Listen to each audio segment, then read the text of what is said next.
The Seattle Sports Concussion Program is honored to welcome Dr. Kevin Guskiewicz. Kevin is at the University of North Carolina. He holds a Keenan Distinguished Professorship Chair. He also is the chair of his department. Kevin's work in the diagnosis and management of concussion has been important for all of us.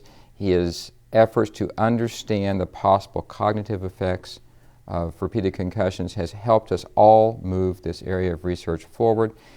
Kevin's not just a researcher in a chair. He is a licensed athletic trainer. He has taken care of high school, collegiate, and professional athletes. We have asked Kevin to talk to us about the issue of concussions across a lifespan. What's safe? What do we know? How can we best keep our athletes safe for play and practice? Kevin?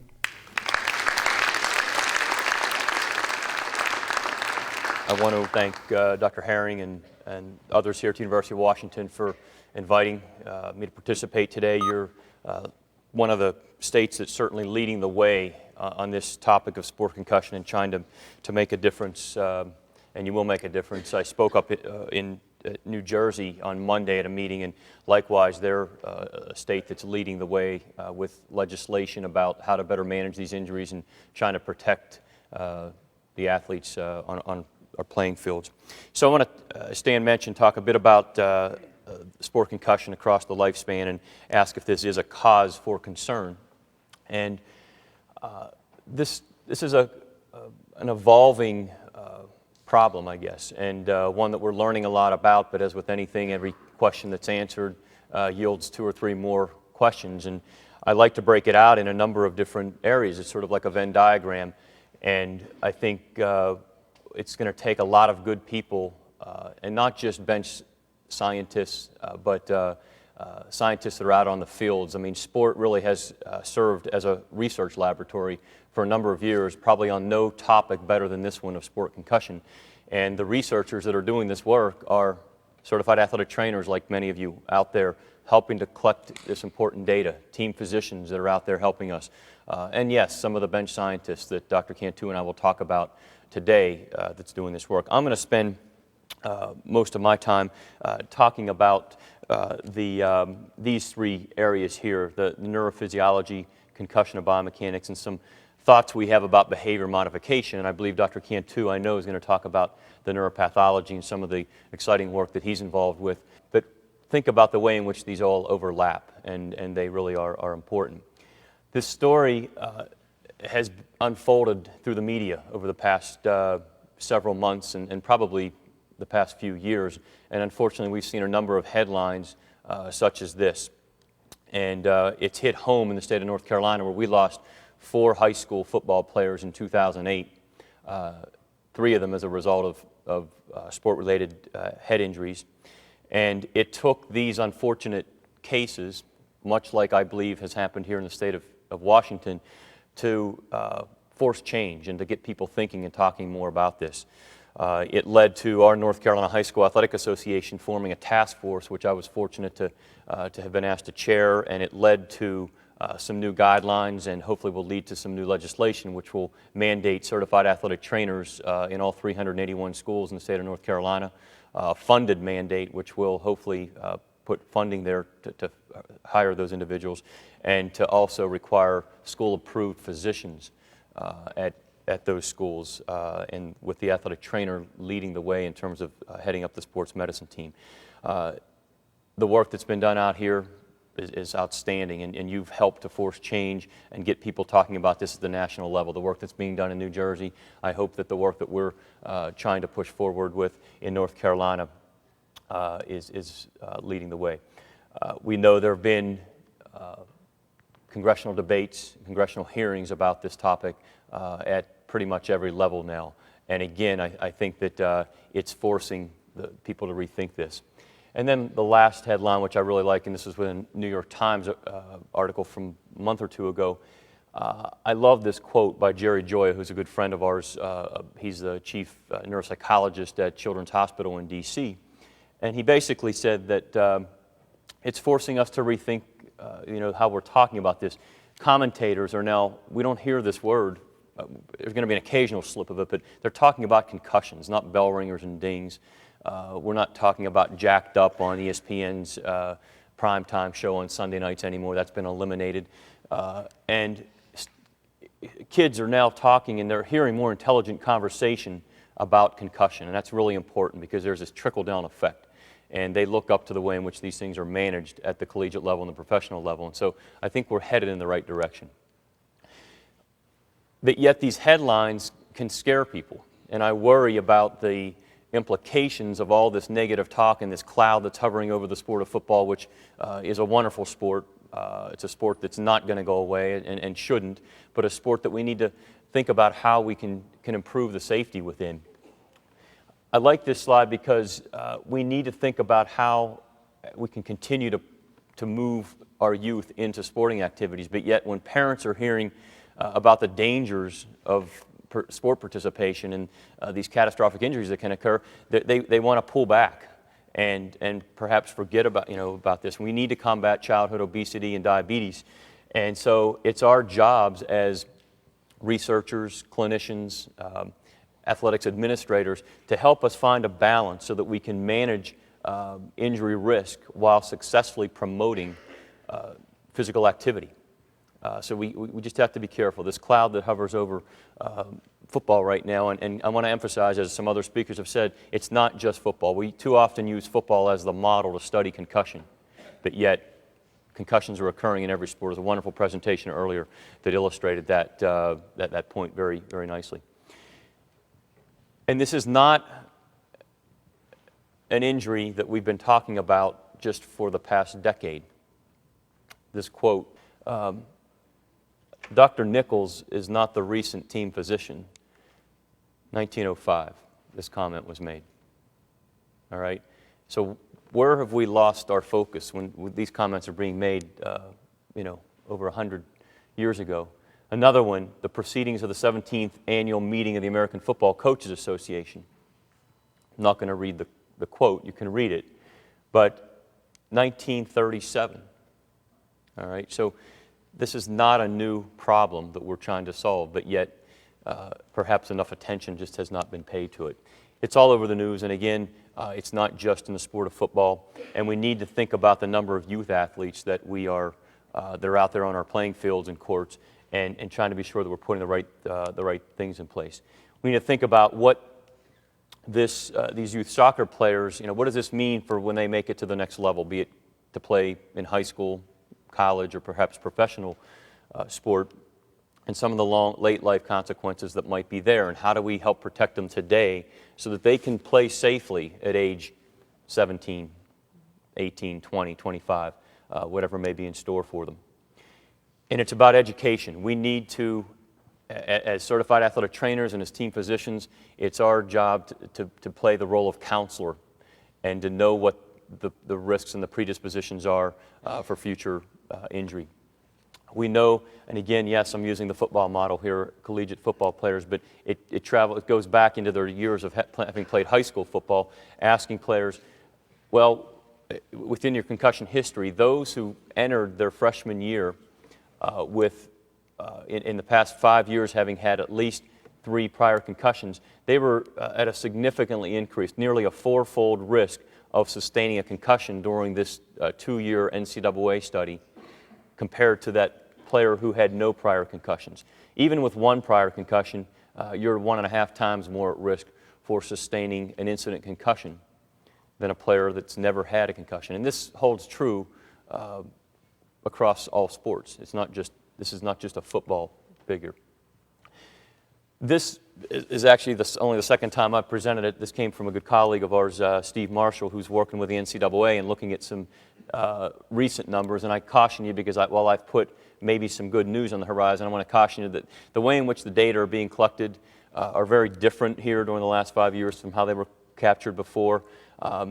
They have summarized this as perhaps a leveling off of collegiate football concussions over the last 5 years relative to where we were in the 5 years preceding the 2004-2005 season.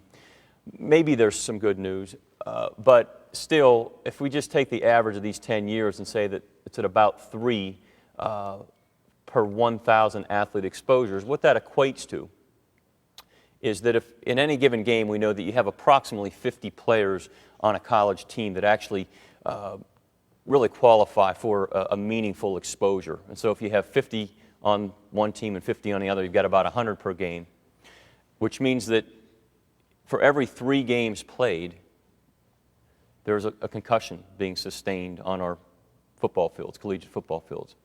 And so it's a lot of concussions. And what does it mean? And I again, Dr. Cantu and I have talked about this figure, and I think we're in agreement that we're not quite sure what it means, but there may be some good news. But I've made the argument that I think was made earlier, and that is that don't be surprised because of the awareness that's been created about concussion and the increased emphasis on honest reporting of concussion, that the reported incidence of concussion, we may see it rising over the next few years, and I would argue that that's not such a bad thing if the reported incidence is rising, because what that does is it reduces the number of, or the percentage of undiagnosed and unmarked concussions that are occurring. So stay tuned, I think more to come on this.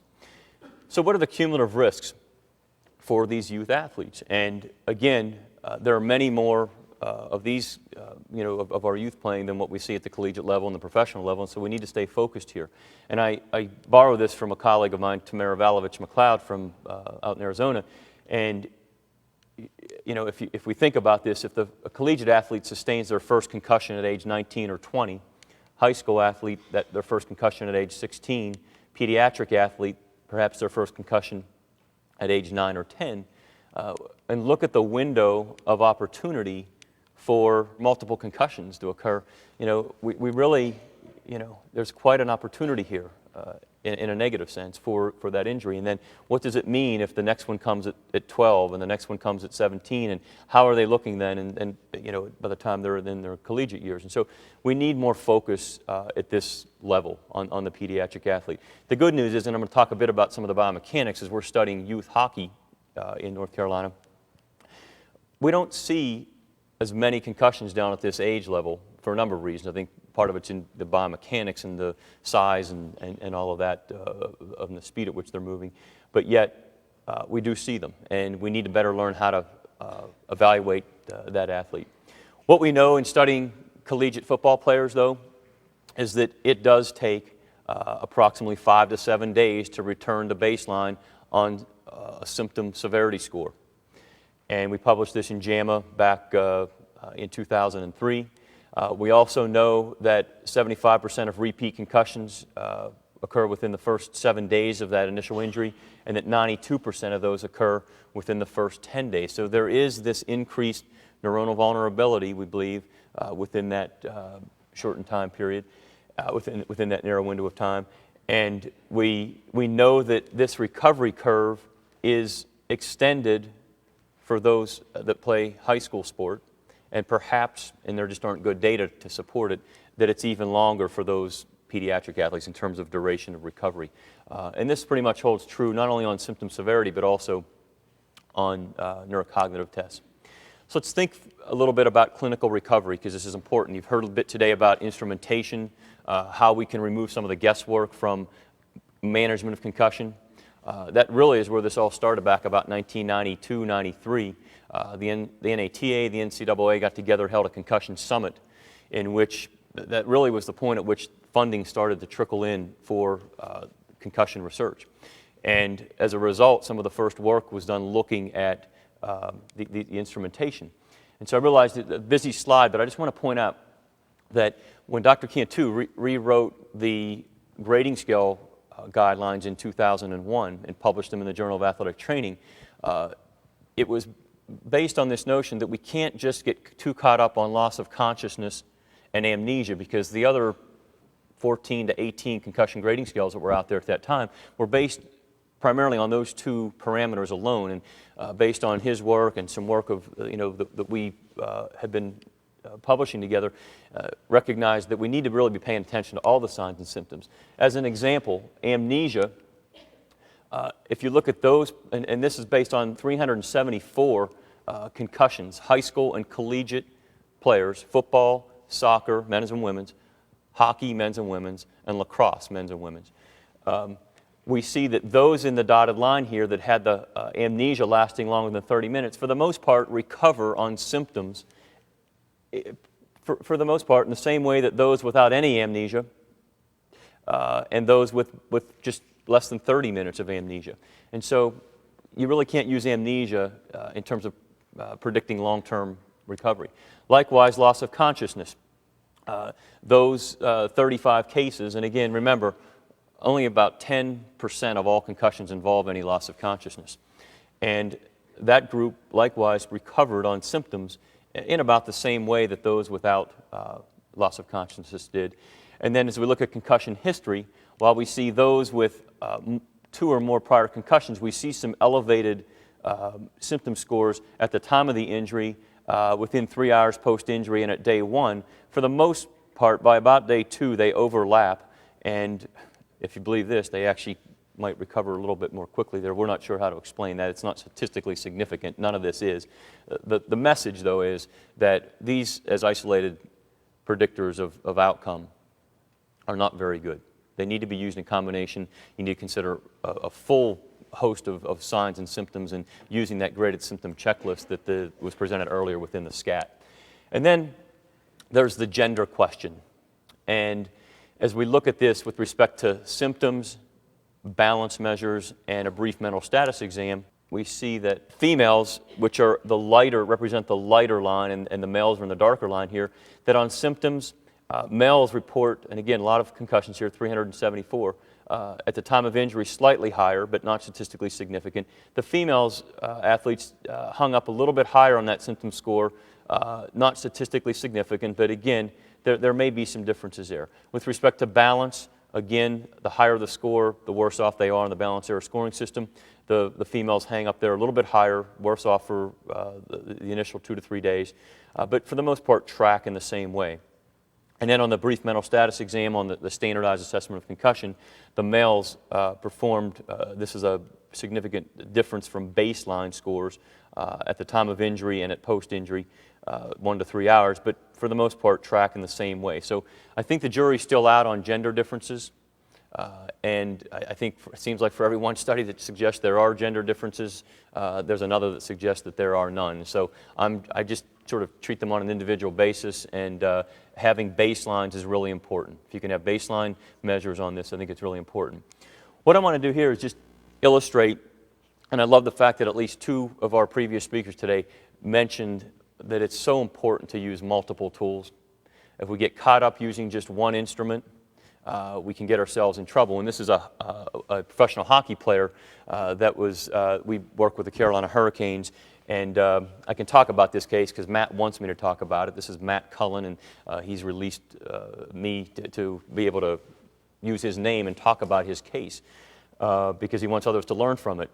He sustained a concussion, you're going to see here in a minute, in a game, cleared on his computerized neuropsych test, which was for the most part all that was used at the time within 24 to 48 hours after his injury, and returned to play within 48 hours just based on that one parameter of computerized neuropsych. That was a quick change for Peter Laviolette in Carolina to get Cullen on the ice against this Ranger 4th line. Stillman, Cullen got knocked down. He's out. Yeah, he's out. Orr is challenged. I'll show it to you one more time. I want you to look at this. Quick change for Peter Laviolette in Carolina to get Cullen on the ice against this Ranger 4th line. Stillman, Cullen got knocked down. He's out. Yeah, he's out. Orr is challenged. So Matt was out for about 30 seconds. For the most part, reported being symptomatic within 24 hours, and cleared on his neurocognitive test within 48 hours, basically the afternoon of, and then played that evening within 48 hours. Went back out on the ice. The first shift that he was out on the ice, was out there for a very brief period of time, became very dizzy, disoriented, came off to the side, needed to come off, and was throwing up, and proceeded to miss 7 weeks after that, and had some vestibular issues which we rehabbed him on, and he had visual disconnect. He was working with a an ophthalmologist working on some visual tracking exercises. We worked with him on some balance and vestibular exercises, but 7 weeks. And again, so we just, I use that to suggest that we need to use multiple tools as we're figuring this out. The physical exam and the other parts of that assessment are so important, and incorporating a balance test as part of it is important. And so, again, that's just one example. So, what kinds of impacts cause concussion? I want to talk for a few minutes about some of the biomechanical work that we're using. As I show this slide, sometimes the animal rights people get upset, but I say at least he has a helmet on. But we need to be recognized that this is a very difficult injury. We cannot, how can we manage the energy that's taking place within the brain? If you watch this long enough, you'll have a headache, so I promise you I won't keep it up too long. But there's no helmet on the market right now that can manage all of this energy that takes place under these acceleration-deceleration mechanisms, all right? Helmets are tested to a standard that that we believe to prevent and hope to prevent catastrophic injuries such as skull fractures and some of the more serious rupturing of vessels and the hematomas. But they're not manufactured or tested to a standard that are going to prevent this movement totally and prevent concussion. So we just need to remember that. And we hope that we can continue to work on developing helmets that will at least try to minimize some of that energy and begin to manage it in a better way.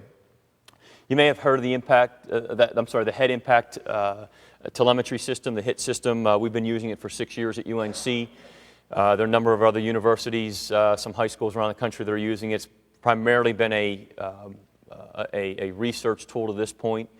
And that's really what we're using it for, to better understand the biomechanics and what the threshold for injury might be, because we don't quite know yet. It involves the use of 6 single-axis accelerometers that are placed inside the helmet.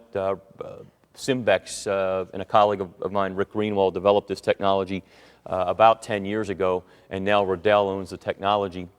But it works off of a sideline response system, radio antenna frequency that communicates with these single-axis accelerometers. And in real time, we can look at the location and the magnitude of the impacts that our collegiate players take. This past season, we had 65 of our 110 collegiate players wearing this, primarily starters and second-team players across all the positions. And we've been learning an awful lot about this. The information that comes into us on the sideline shows that these green dots represent an active player at that time.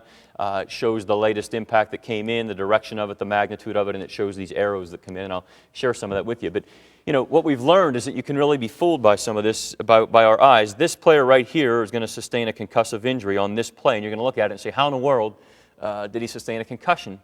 Because it was a very mild sort of impact to the head. It was sort of that quick uppercut from this defensive player here. Show it to you one more time. But it resulted in a fairly high magnitude that looks very different from the majority of these concussive injuries that we see. And what was interesting, though, when we went back and looked at this individual's data for the entire day, this was during a 2-a-day practice, we found that he had sustained 4 fairly significant impacts, ranging from about 64 Gs up to about 97 Gs on the day.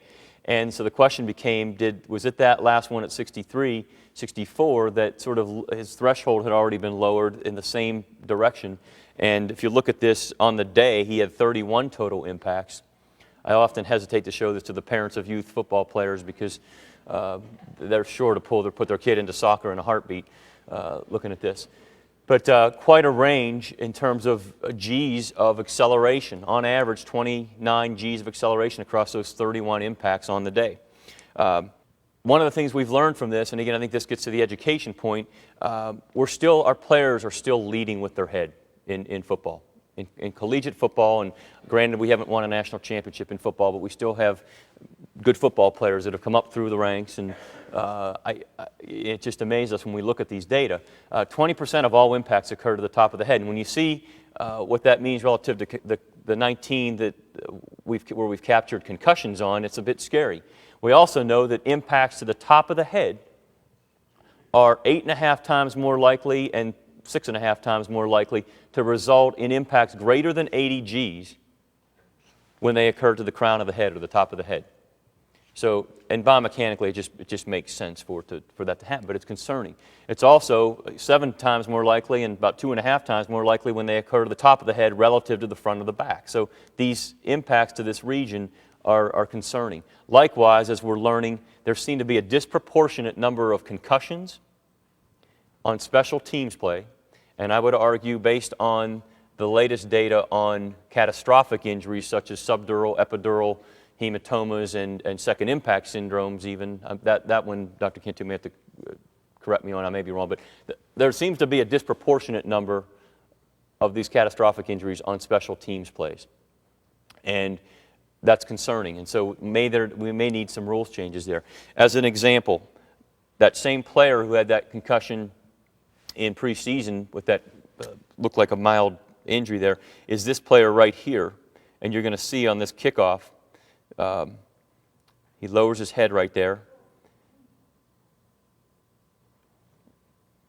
and sustains a concussion at 102 Gs, which occurred 9 weeks after that initial concussion that he had. And so we worked on some behavior modification with him because we were able to show him what he was doing, on this injury and some other things within practice, and we modified his behavior to the point where by the end of the season he actually made it back for the last 2 games of the year and did fine. Likewise, another kickoff play here. Watch this player right here, just to the right of the kicker, what he does when he goes down, and you'll see it from 2 different angles. This is a 157 G impact. These open field impacts are serious stuff. The helmet actually went flying, which you might wonder, how did we actually capture the magnitude but we have an algorithm to do this. But it's just to the right of and this is during a practice nonetheless. But it's this lowering of the head, and that's problematic not only for concussive injury, but what about cervical spine injury? And so anyhow, I think we need to think about potential rules changes for open field play. I know that the football purists just love the thought about suggesting that we might want to modify the very first play of the game, the kickoff, to perhaps only allow a certain number of players downfield that would be impacting each other in the open field way. I mean, I know they make their hockey rules prevent some of this, and perhaps we need to rethink it in football. So if we look at the 19 concussions that we have captured using this system, look at the number of them that are to the top of the head. Again, only a few of them in this region, a few of them to the frontal region, and 1 to the back. And so this is concerning. We need to be thinking about how we begin educating the youth players, high school players, collegiate players to modify their behavior. What else is interesting is that as we look at this, these 19 concussions, the big hits do not equate to the greatest clinical deficits. So we need to recognize that. If you look at this, so 19 players, if you look across the different positions, these injuries are occurring across all positions.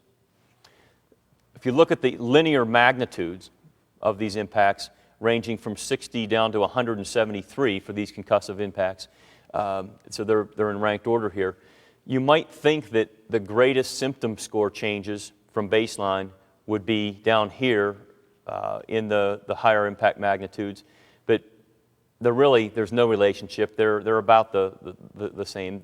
In terms of the sensory organization test on our balance testing, some of the greatest deficits were here at the more mild, if you want to call 60 Gs mild, impacts. And in our neuropsych testing, likewise, we saw no relationship or no way to predict clinical outcome based on the magnitude or location of those impacts. So again, a lot more to be learned from this, but this is one of the ways in which we're using this technology. We've translated some of this work to youth hockey, and we're working with 13 to 17-year-old hockey teams in the Raleigh area as well as up in the greater Toronto area. And what's interesting is that these youth hockey players, on average, receive impacts that are only about 2 to 3 Gs lower than the average that we see for our collegiate football players. They weigh less, so their mass is less, but yet they're accelerating and perhaps moving more quickly down the ice. So this is what we're thinking may explain it. What's good, though, is that we've seen at least a lower incidence of concussion in this group than what we have in the football players. This is the way the accelerometers are housed within the helmets. We use the same sideline response system. It's just in an ice rink. And we've been looking at some work, and Dr. Cantu has been involved with this with one of our colleagues, Jason Mihalik, who just completed his dissertation in this work. And one of Jason's questions were looking at anticipation, which I really think is something we need to work on in thinking about educating our players. Those that can anticipate and prepare their body to withstand an impact, and they see it coming, do the magnitude or the magnitudes of these impacts lessened, and is the likelihood, therefore, of concussion lessened when they're anticipated. And so we've got the first paper has just been accepted for publication, and what we've learned from this is that open ice collisions result in higher linear and rotational acceleration versus collisions along the boards. Now, 1G and the rotational acceleration is slightly larger as well. What does this mean clinically? Probably very little.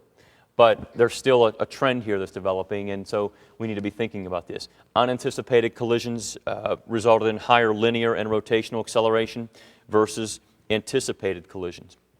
And again, there's a lot more that we need to learn from this, but it may begin to push us in a direction where we need to think about how we're better preparing the body to withstand the collision. So in conclusion on this paper, we want to teach youth players technical skills to help, to heighten their awareness of imminent collisions and mitigate the severity of head impacts in hockey. This can certainly translate over to soccer, can translate over to football, can translate over to any of these other sports. Basketball, where we're seeing this increased incidence in concussive injuries, especially in female collegiate basketball players. This is concerning, and so again, I think we can look at this. As we look at injury prevention and infractions or penalties, what does it mean? This paper, likewise, just accepted in Medicine, Science, and Sport and Exercise. Illegal collisions, elbowing, intentional head contact, or high sticking to the head made up for 17% of all body collisions, and we found that these illegal collisions had slightly elevated impact magnitudes when compared to those that were considered legal plays.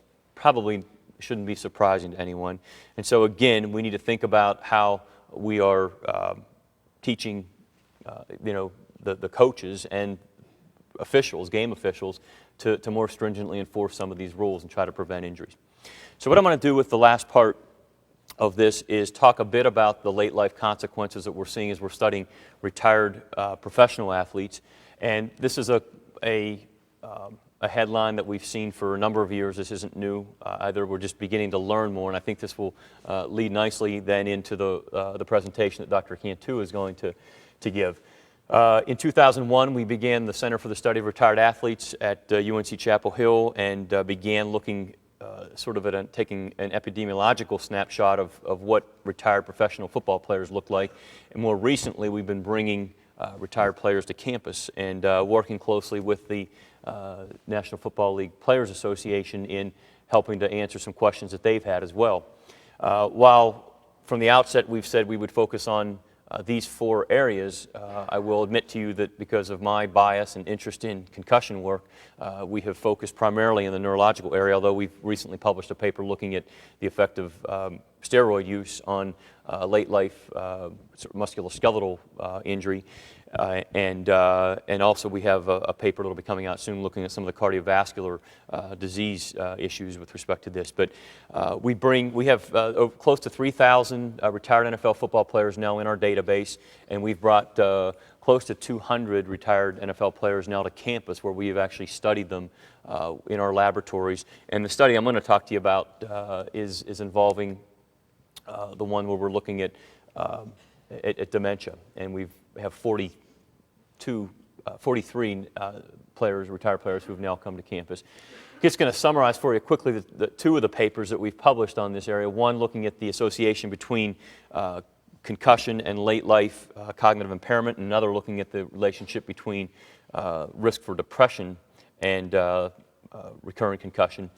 If we look at mild cognitive impairment, which is a precursor to Alzheimer's disease, in our sample of 2,700 retired players at when this study was published, we found that there was a five-fold increase of risk for being diagnosed with mild cognitive impairment in the group that had 3 or more reported concussions during their professional playing career. And we know that those that had a high incidence of a prevalence of concussions during their professional career, they likewise had them during their collegiate and high school careers.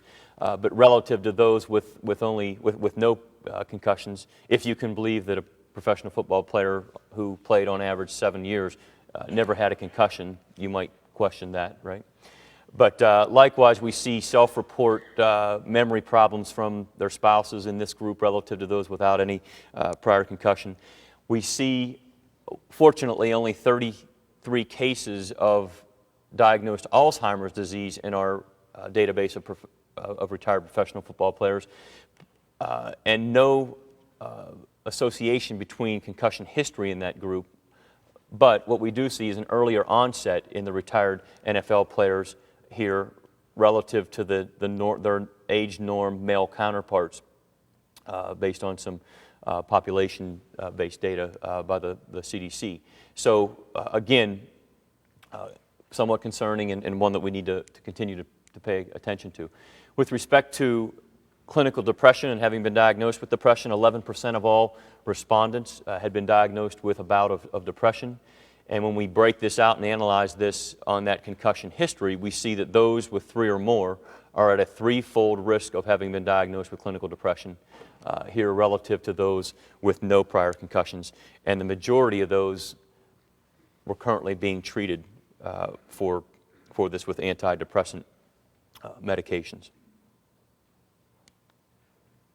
So, in the group that we brought to campus more recently, we're running a number of studies with them looking at MRIs and fMRI capabilities, looking at blood flow, oxygen metabolism, some of the technologies that Dr. Jarrett had talked about previously we're using, and I'll share some of those findings with you. We're looking at their genotyping and quality of life, and I think the good news is that it's not all bad news. And I think it's one thing to get them into the laboratory and begin to study them. And I think, again, while there's this dark cloud hovering over football right now, we really need to be careful not just to assume that every retired NFL football player is going to have these challenges. There are many out there who are doing just fine. And I think we need to find out what is it that sort of aligns everything that creates this perfect storm, if you will, in some of these players. What is it, those predispositions to this? I love the 4 Ps that you talked about earlier, and I think that we can learn from that in terms of trying to determine what are the predispositions to this perfect storm that might align itself and create that situation. And we need to be thinking about that in that 16-year-old high school football player so that that perfect storm doesn't develop when he or she is a 28-year-old professional athlete. So with that, just a quick summary on some of the brain imaging analyses that we're doing. We use what's called a hammer technique, where we strip out the white matter from the gray matter so that we can look at these white matter tracks and some region of analysis techniques. And what we see just with respect to atrophy during just a standard T1 MRI image is that we do see some areas of atrophy when we look at it. And this is, while we now have 43 cases, these data take a long time to process and get into these atlases that allow us to look at these and comparing them to matched controls. This is about half of that sample that I've talked about. And we see some areas of moderate, this would be very significant T-score, significant deficits in orange and red. In green and yellow, more moderate differences in atrophy between the NFL retirees and the age-matched controls. And so we begin to see this in the temporal poles, some of the bigger differences, and up in the hippocampal region, which we know for associative memory issues and Alzheimer's-like changes, we tend to see it in this region. And so we're beginning to see a picture unfold here in this sample. And granted, we recruited players that had memory, some level of memory impairment, and I should add that these are age 50 to 74. 50 to 74. As we look at the DTI measures, we also see some moderate changes, so decreased fractional anisotropy measures, so this white matter tracking disruption in some of these regions that we, again, believe are important and begin to show some correlates with our neurocognitive tests that we put them through as part of this. So again, more to come on this. We need many more subjects to help to better understand this, but I think beginning to see a picture unfold.